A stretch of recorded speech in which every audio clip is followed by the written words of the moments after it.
ಡಿ.ಕೆ ಶಿವಕುಮಾರ್ ಅವರ ಖುಷಿ ಇದೆಯಾ? ಇಲ್ಲ, ಖುಷಿ ಇಲ್ಲ ಅವರಾದ್ರೆ. ಯಾಕಮ್ಮ?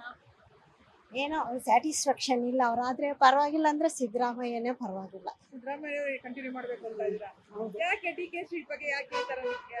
ಏನೋ ಒಳ್ಳೆ ಅಭಿಪ್ರಾಯ ಇಲ್ಲ. ನಮ್ಮೂರ್ ಕಡೆ ಎಲ್ಲ ಜಮೀನೆಲ್ಲ ಇದೆ, ಅದೆಲ್ಲ ಇದಕ್ಕೆಲ್ಲ ತಗೊಂಡ್ಬಿಟ್ಟು ಅದನ್ನೆಲ್ಲ ರೈತರೆಲ್ಲ ಏನ್ ಮಾಡ್ಬೇಕು? ನಾವು ರೈತರ ಮಕ್ಳೇ ಅಲ್ವಾ? ಅವ್ರ ಕಿತ್ಕೊಂಡ್ಬಿಟ್ಟು ದುಡ್ಡು ಮಾಡ್ಕೊಂಡ್ಬಿಟ್ರೆ ರಿಯಲ್ ಎಸ್ಟೇಟ್ ಮಾಡ್ಬಿಟ್ಟು ನಾವೆಲ್ಲ ಎಲ್ಲಿ ಹೋಗ್ಬೇಕು ರೈತರೆಲ್ಲ? ಯಾವ ಊರು ನಮ್ದು? ನಮ್ದು ಹೊಸಕೋಟೆ ಹತ್ರ. ಅಲ್ಲೂ ತಗೊಂಡಿದ್ದಾರೆ ಜಮೀನ?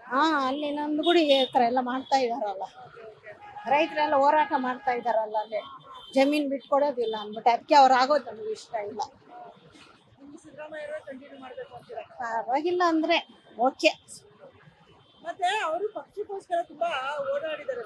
ಯಾರು ಡಿ.ಕೆ ಶಿ ಅವರು ಪಕ್ಷಕ್ಕೋಸ್ಕರ ಅವರು ಸ್ವಂತ ಇದಕ್ಕೋಸ್ಕರ ಓಡಾಡ್ತಾರಷ್ಟೇ. ಪಕ್ಷಕ್ಕೆ ಅಂತ ಏನ್ ಮಾಡೋದಿಲ್ಲ. ಅವ್ರು CM ಆಗೋದಕ್ಕೋಸ್ಕರ ಓಡಾಡ್ತಾರಷ್ಟೇ. ರೈತರಿಗೋಸ್ಕರ ಏನು ಮಾಡಲ್ಲ ಅಂತ. ಏನ್ ಮಾಡ್ತಾರೆ? ಎಲ್ಲ ಜಮೀನೆಲ್ಲ ಕಿತ್ಕೊಂಡ್ಬಿಟ್ಟು ಏನೋ ಸ್ವಲ್ಪ ದುಡ್ಡು ಕೊಟ್ಬಿಟ್ರೆ ರೈತರು ಈಗ ಅನ್ನಾದ್ರೂ ತಿಂತಾರೆ. ಆಮೇಲೆ ಜಮೀನ್ ಕೊಟ್ಬಿಟ್ಟು ದುಡ್ಡು ತಗೊಂಡ್ರೆ ದುಡ್ಡೇನಲ್ಲಿ ಇದು ಮರಿ ಹಾಕುತ್ತಾ? ಎಷ್ಟು ದುಡ್ಡು ಇಂಟ್ರೆಸ್ಟ್, ಬ್ಯಾಂಕಲ್ಲಿ ಇಂಟ್ರೆಸ್ಟ್ ಇಟ್ಕೊಂಡ್ರು ಎಷ್ಟು ದುಡ್ಡು ಬರುತ್ತೆ? ಆ ದುಡ್ಡಿಗಿರೋ ಬೆಲೆ ಅಷ್ಟೇನೆ ಇರುತ್ತೆ. ಜಮೀನ್ ಇದ್ರೆ ಜಮೀನ್ಗೆ ಯಾವತ್ತು ವ್ಯಾಲ್ಯೂ ಇದ್ದೇ ಇರುತ್ತೆ. ಅದು ಯಾವತ್ತು ರೇಟ್ ಜಾಸ್ತಿ ಹಾಕ್ಕೊಂಡು ಹೋಗುತ್ತೆ. ದುಡ್ಡಿಗೇನು ಬೆಲೆ ಜಾಸ್ತಿ ಆಗುತ್ತಾ? 1 ಕೋಟಿ ಇದ್ರೆ 1 ಕೋಟಿನೇ ಇರುತ್ತೆ. 1 ಕೋಟಿ ಜಮೀನು, ನಮ್ಮ ಜಮೀನು 1 ಕೋಟಿ ಆಗುತ್ತೆ ಅಂತ ಇಟ್ಕೊಳ್ಳಿ. ಇನ್ನು 2 ವರ್ಷ ಬಿಟ್ಟು ಮಾರಕ್ ಹೋದ್ರೆ 10 ಕೋಟಿ ಆಗುತ್ತೆ. ಈಗ ಅವ್ರು ಬಂದ್ರು ಅಂದ್ರೆ ಇನ್ನು ರೈತರನ್ನ ಮುಳುಗಿಸ್ಬಿಡ್ತಾರೆ ಅಂತ ಇದ್ದೀರಾ?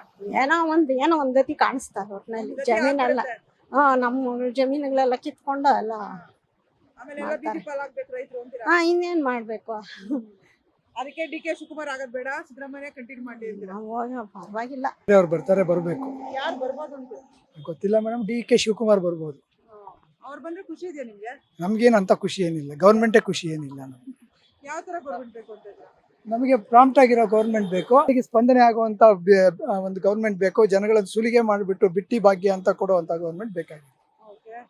ಈಗ 2 ವರ್ಷ ಇವ್ರು ಕಮಿಟ್ ಆಗಿದ್ರಲ್ವಾ ಸರ್? 3 ವರ್ಷ ನೀವು, 2 ವರ್ಷ ನಾನು ಅಂತ ಹೇಳಿದ್ರು. ಅದು ಹೇಳಿ 2.5 ವರ್ಷ ಹೇಳಿದ್ರು ಅಂತ ಅವ್ರು ಹೇಳ್ತಾರೆ, ಹೈಕಮಾಂಡ್ನವ್ರು ಹೇಳ್ತಾರೆ. ಬಟ್ ಎಷ್ಟು ಮಟ್ಟಿಗೆ ನಿಜವೋ ಎಷ್ಟು ಮಟ್ಟಿಗೆ ಸುಳ್ಳೋ ಗೊತ್ತಿಲ್ಲ. ಓಕೆ. ಅದು ಅವ್ರಿಬ್ರಿಗೆ ಗೊತ್ತಿರೋದು. ಈಗ ನೆನ್ನೆ ಹೋಗಿ ರಾಜಕೀಯವಾಗಿ ಒಂದು ದೊಡ್ಡದೊಂದು ಬದಲಾವಣೆ ಆಗ್ಬೋದು ಅಂತ ಕಾಯ್ತಾ ಇದ್ದಾರೆ. ಯಾಕಂದ್ರೆ ಡೆಲ್ಲಿಗೆಲ್ಲ ಹೋಗಿ ಮಾತುಕತೆ ಆಗಿದೆ. ಹೌದೌದು. ಸ್ಟೆಪ್ ಡೌನ್ ಮಾಡ್ಬೇಕು ಅಂತ ಹೇಳಿದಾರಂತ ಹೈಕಮಾಂಡ್. ಅಂತಕ್ಕಂತೆ ಸುದ್ದಿಗಳು ಸರಿಯಾಗಿ ಗೊತ್ತಿಲ್ಲ. ಈಗ ಏನಾದ್ರು ಡಿ.ಕೆ ಶಿ ಆದ್ರೆ ಕೆಲವೊಂದು ಚೇಂಜಸ್ ಆಗುತ್ತಾ ಬೆಂಗಳೂರಲ್ಲಿ? ಏನಾಗೋದು ಡೌಟ್ ಮೇಡಮ್. ಏನಾಗೋದಿಲ್ಲ. ಅದೇ ಕಂಟಿನ್ಯೂ ಆಗುತ್ತೆ. ಗೌರ್ಮೆಂಟ್ ಅದೇ ಇರುತ್ತಲ್ಲ, ಅದೇ ಹೈಕಮಾಂಡು, ಅದೇ ಗೌರ್ಮೆಂಟ್ ಇದ್ದಾಗ ಏನಂತ ಎಕ್ಸ್ಪೆಕ್ಟೇಷನ್ ಇಲ್ಲ, ಏನಿಲ್ಲ. ಯಾಕಂದ್ರೆ ಇವ್ರು ಏನ್ ಹೇಳ್ತಾ ಇದಾರೆ, ನಾನು ಆ ಮಟ್ಟದಲ್ಲಿ ಬದಲಾವಣೆ ಮಾಡ್ತೀನಿ, ಈ ಮಟ್ಟದಲ್ಲಿ ಬದಲಾವಣೆ ಏನು ಸಾಧ್ಯ ಇಲ್ಲ. ಅದೇ ಹಿಂಗೆ ಸುಲಿಗೆ ಮಾಡ್ಬಿಟ್ಟು ಮಾಡ್ಬೇಕು ಅಷ್ಟೇ. ಸುಲಿಗೆ ಅಂದ್ರೆ ಏನ್ ಸರ್?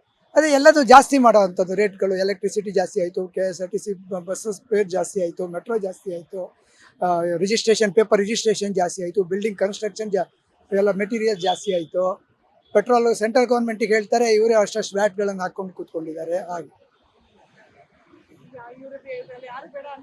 ಬೇಡ ಅಂತ ಹೇಳಲ್ಲ. ಪ್ರಜಾಪ್ರಭುತ್ವ ಎಲೆಕ್ಟ್ ಮಾಡಿದ್ದಾರೆ, ಅವ್ರು ಮುಗಿಸ್ಕೊಂಡು ಹೋಗ್ತಾರೆ, ಮತ್ತೆ ಬರಲ್ಲ ಅಷ್ಟೇ. ಅದೇ ಹೇಳಿದ್ನಲ್ಲ, ಜನರಿಗೆ ಸ್ಪಂದನೆ ಮಾಡುವಂಥದ್ದು ಬೇಕು. ಭ್ರಷ್ಟಾಚಾರ ರಹಿತವಾದ ಸರ್ಕಾರ ಬೇಕು. ನಾವು ಭ್ರಷ್ಟಾಚಾರ ಪಕ್ಷ ಅನ್ನೋದೇನಿಲ್ಲ, ಭ್ರಷ್ಟಾಚಾರ ಇಲ್ಲದೆ ಇರೋ ಪಕ್ಷಕ್ಕೆ ಸಪೋರ್ಟ್ ಮಾಡ್ತೀವಿ. ಆ ಟೈಮಲ್ಲಿ ಏನೇನು ಬರುತ್ತೋ